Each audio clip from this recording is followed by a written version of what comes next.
Alors justement, comme un Premier ministre pourrait être nommé ce soir, c'est l'occasion de parler de cette actualité avec notre invité de la semaine, Benoît Candel, bonjour. Bonjour.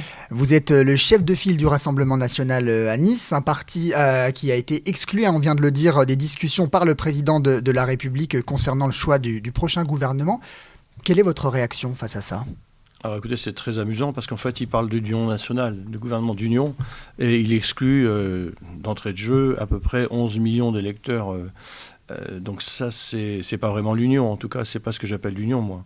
Macron a ruiné la France. On a une dette colossale, on a une industrie qui s'effondre, on a une balance commerciale catastrophique. Il manquait le chaos institutionnel. Et il a créé le chaos institutionnel en décidant tout d'un coup de dissoudre l'Assemblée nationale au mois de juin. Ensuite, il a perdu les élections législatives et aujourd'hui, il se retrouve dans une situation ingérable à cause de la castorisation de la vie politique. Puisque souvenez-vous, s'il n'y avait pas eu les manœuvres de M. Attal au mois de juillet sur les dernières législatives, une majorité se serait dégagée avec le Rassemblement national et l'UDR d'Éric Ciotti.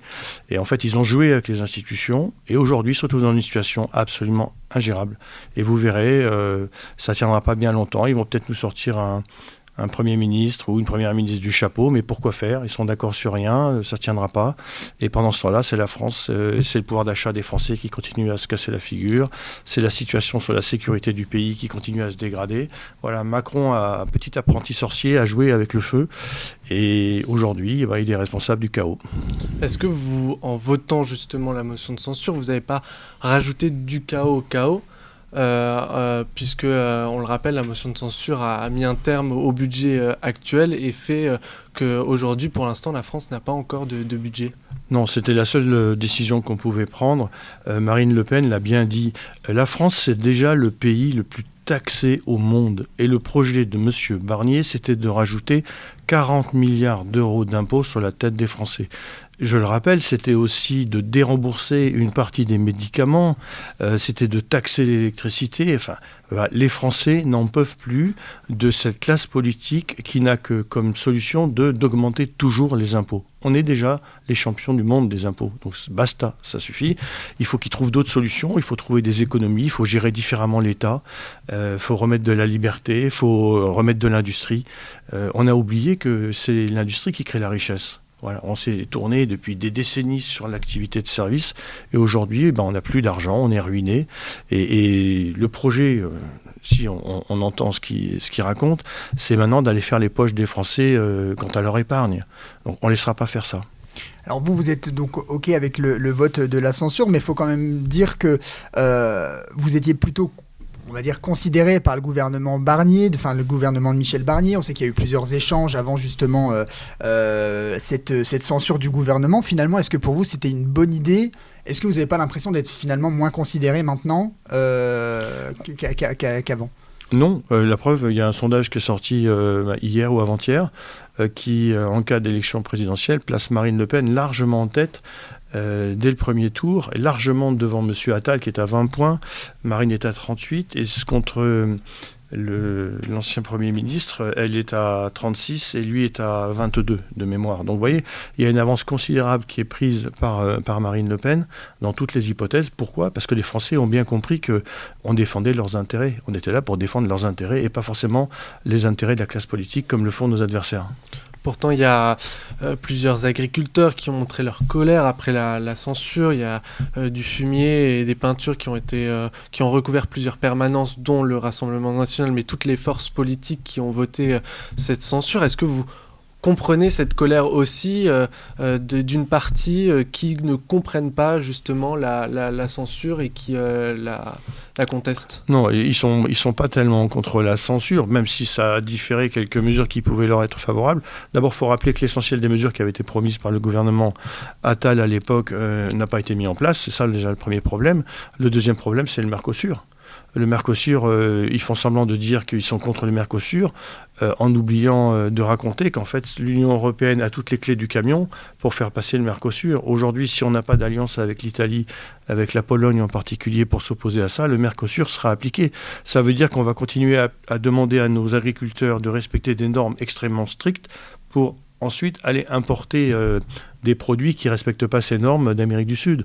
Tout ça n'a pas de sens.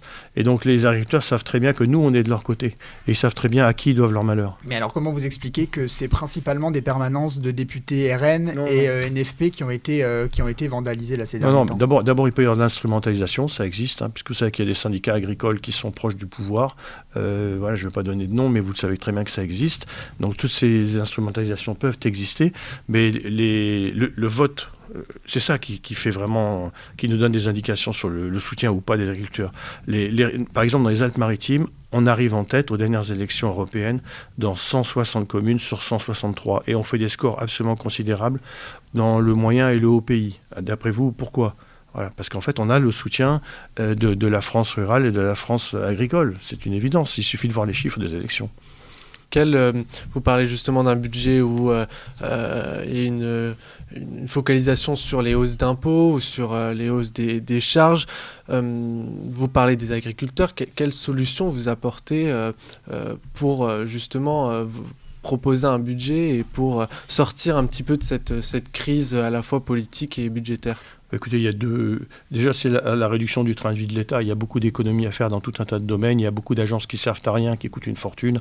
Donc ça, c'est le premier travail à faire. Comme quoi, par exemple? On pourrait réfléchir au CSE. Vous savez, le Conseil économique, social et environnemental, ça coûte à peu près 50 millions par an. Alors 50 millions, c'est pas ce qui va sauver la France, mais ça sert à quoi le CSE? Ça sert à pas à grand-chose. Et vous avez plein d'agences comme ça de l'État qui mettent des normes et qui en fait servent à rien, coûtent une fortune. Ça, c'est la première démarche à faire. La deuxième, c'est de réindustrialiser ce pays. C'est de refaire qu'on ouvre des usines, on recrée quelque chose. Et pour faire ça, il faut une énergie pas chère. Et là encore, la Macronie a fait n'importe quoi. On avait un atout majeur, c'était le nucléaire civil. Monsieur Macron, au début de son premier mandat, a commencé à faire s'écrouler sous la pression des écologistes cet atout. Il a fermé 2 réacteurs à Fessenheim. Il a fermé en 2019 le projet Astrid, qui était le projet du nucléaire du futur. Et ensuite, il s'est aperçu que finalement, ça serait pas mal quand même d'avoir un peu d'énergie nucléaire, parce qu'il voit bien que les énergies alternatives, c'est pas suffisant. Mais le mal est fait. Le mal est fait. Donc, sous la pression de l'Allemagne aussi, on a accepté de reculer sur le nucléaire. Or, l'économie, c'est de l'énergie transformée. Et aujourd'hui, donc, la réalité, c'est que on oblige EDF à vendre un quart de sa production à des prix ridicules à la concurrence, soi-disant pour créer de la concurrence qui n'en est pas vraiment une, puisqu'ils ne produisent pas d'électricité. Et puis, on impose un prix de l'énergie européen qui est calculé sur le prix du gaz. Et le gaz, comme vous savez, c'est très cher, surtout quand vous vous fâchez avec le principal fournisseur de gaz en Europe, qui était la Russie.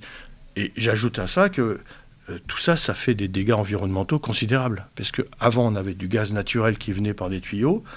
Et maintenant, on a du gaz liquéfié. Mais pour liquéfier du gaz, il faut beaucoup d'énergie. Pour le gazéifier à nouveau, il faut encore beaucoup d'énergie. Tout ça, ça crée beaucoup de pollution. Il faut le transporter par des bateaux qui polluent énormément. Parce que ce gouvernement nous bassine avec les voitures électriques. On était les champions du monde du moteur thermique en Europe. On va bientôt être obligé d'arrêter tout ça parce que les lubies des Européens nous disent qu'il faut passer à l'électrique. Mais l'électrique, on ne maîtrise pas les matières premières qui sont nécessaires pour faire de l'électrique. Si vous voulez faire des moteurs électriques, il faut des aimants. Pour faire des aimants, il faut des terres rares. Les terres rares, on ne les a pas. Et tout à l'avenant. Donc, si vous voulez, on avait une filière qui était compétitive, qui était respectueuse de l'environnement dans la mesure où les voitures étaient de plus en plus performantes. Et on a cassé tout ça. Et maintenant, les voitures électriques, elles vont être surtout fabriquées en Chine. Voilà le résultat de l'Europe et de la politique de M. Macron. Donc, tout ça est désastreux en fait, puisque on voit bien que tout s'effondre, y compris le niveau scolaire. Alors, je regardais les derniers résultats des enquêtes sur l'éducation nationale, c'est lamentable. Oui, on est vraiment, on se casse la gueule. Enfin, excusez-moi d'expression, mais c'est flagrant. Le niveau baisse partout, et en plus on a des problèmes d'insécurité. Qui explose dans tous les quartiers, dans toutes les villes. Ouais, je regardais récemment ce qui s'est passé sur la ville de Nice. On a des agressions place Garibaldi, dans le carré d'Or, qui était un coin tranquille. Aujourd'hui, les commerçants se plaignent parce qu'ils sont agressés à l'intérieur même de leur commerce. Vous parliez de coups de feu au moulin tout à l'heure. Voilà, c'est ça la situation d'aujourd'hui. Donc une France déclassée, et puis c'est sur nous qu'on projette toutes les critiques. Moi, je suis désolé, on n'est pas comptable de tout ça. Alors justement, puisque vous parlez un peu de la situation de la ville de Nice, les municipales approchent. Alors, on a mis à grands pas il y a encore un petit peu de temps, mais voilà, elles auront lieu en 2026. Lors des précédentes en 2020, vous étiez candidat au premier tour, vous avez remporté 7,3% des voix. Est-ce que vous allez retenter votre chance en 2026 ? Alors, j'étais candidat libre en fait, hein. Puisque je m'étais déclaré tardivement du fait que Éric Ciotti avait décidé finalement de ne pas y aller. Aujourd'hui, la situation est totalement différente. D'abord, je suis moi à la tête du Rassemblement national de Nice, ce qui n'était pas le cas à l'époque. Et Éric Ciotti, manifestement, a décidé d'y aller. Or, vous savez qu'il y a un accord qui a été passé entre lui et Jordan Bardella et Marine Le Pen. Et dans cet accord, il y a le fait qu'il soit tête de liste aux prochaines municipales. Donc le Rassemblement national qui a fait des scores tout à fait spectaculaires aux dernières européennes. On a fait plus de 32% sur la ville de Nice. Et Reconquête a fait 9 points. Donc vous voyez, M. Estrosi, avec 4 partis, lui, il fait 13 points. Donc je ne dis pas que l'élection municipale sera facile, c'est une autre élection, il y a d'autres dimensions. Mais en tout cas, on part avec un très fort potentiel électoral. Éric Ciotti, sans toute vraisemblance, sera la tête de liste. Et donc on additionnera nos forces, nos compétences pour faire une belle liste pour revenir, pour retourner, pour que la politique municipale soit enfin vraiment retournée en direction des Niçois. Parce qu'on parlait de sécurité tout à l'heure. Christian Estrosi, je connais bien le sujet, j'étais l'ancien adjoint à la sécurité, c'est moi qui ai mis en place toute la vidéoprotection sur Nice. Christian Estrosi, il a fait de la police municipale, la police du maire. Et le projet que nous allons porter avec Éric Ciotti, c'est de faire de la police municipale la police des Niçois. Je prends qu'un seul exemple. Quand vous dites la police du maire, c'est-à-dire c'est-à-dire qu'en fait, ils ont fait un outil de communication politique. Lui, il a deux mantras. Et il a tout ce qui est le regroupement de toutes les polices municipales dans l'ancien hôpital Saint-Roch avec la police nationale, ce qui est une bêtise absolue, parce qu'en fait, on a besoin de police dans les quartiers, on n'a pas besoin de police municipale concentrée au milieu de la ville. Et puis, il y a toutes les nouvelles technologies, la reconnaissance faciale en particulier, donc il parle de ça, il parle que de ça, reconnaissance faciale et puis Saint-Roch. Nous, ce qu'on veut faire, c'est des choses simples, vous voyez, c'est-à-dire réouvrir tous les postes de police de quartier qui ont été fermés. Moi, à l'époque, j'avais ouvert des postes de police à Cernuschi, au Montboron, à Pasteur, à Carras, et tout ça a été fermé. Or, la police municipale, c'est la police des quartiers, la police du quotidien, la police des Niçois, celle qui est vraiment proche de la population. Vous voyez, place Garibaldi, il faut mettre des policiers quasiment en permanence, avec peut-être des équipes cynophiles pour régler le problème. Si vous avez une volonté, et si vous avez les bonnes techniques, vous allez pouvoir avoir des résultats. Mais eux, Christian Estrosi fait de la communication avec la sécurité, c'est pas notre choix.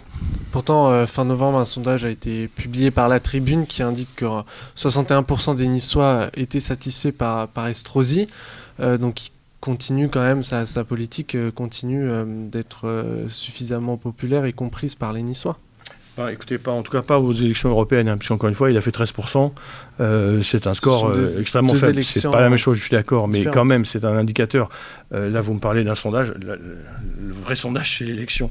Si vous voulez, c'est un score assez faible. Quand vous êtes dans votre troisième mandat, c'est un score assez faible, me semble-t-il. Et finalement, le positionnement d'Éric Ciotti, je crois que si ma mémoire est bonne, 53% des Niçois disent qu'il ferait un bon maire. C'est déjà énorme. Vous comprenez que les Niçois disent que quelqu'un d'autre que Christian Estrosi ferait un bon maire à Nice. C'est déjà très bien. Nous sommes confiants. Alors, c'est jamais facile d'arracher une ville à quelqu'un qui est en place, mais aujourd'hui, Christian Estrosi l'a tellement endetté. Aujourd'hui, la dette des Niçois, il faut savoir qu'elle est supérieure par tête d'habitant à la dette de Paris. Aujourd'hui, la ville, donc la dette, la saleté, la ville est sale, l'insécurité. Et puis, qu'est-ce que fait M. Estrosi ? Lui, la seule chose qu'il a dans la tête, c'est de détruire. Il a détruit Acropolis. Il a détruit le palais Acropolis, vous vous souvenez, hein. Toutes les villes de France se battent pour avoir des expositions au cœur de ville. Nous, on en avait un qui était entièrement financé, avec à l'intérieur une salle Apollon qui était magnifique. Rostropovitch disait que c'était la salle dans laquelle il y avait la meilleure acoustique. On a cassé ça. Ça a coûté beaucoup d'argent, ça a fait beaucoup de pollution. Et aujourd'hui, on n'a toujours pas de palais d'exposition. Donc on a perdu toute l'économie qui va avec. Il a détruit le théâtre de Nice. On avait une salle de 1300 places qui était magnifique. Aujourd'hui, il n'y a plus de théâtre à Nice. Tous les gens qui aiment le théâtre, ils vont à Antibes. Voilà. Et maintenant, il parle de détruire Jean Bouin. Non, mais il faut arrêter au bout d'un moment. On n'a plus d'argent. Ne détruisons pas les équipements collectifs qui ont été financés à 100% par les Niçois, qui sont totalement payés et qui sont opérationnels. Voilà. Et donc nous, on a un projet de construction avec Éric Ciotti. Affaire à suivre donc en 2026. Merci beaucoup Benoît Candel. Je vous en prie, merci à vous. Dans les locaux de DJ FM.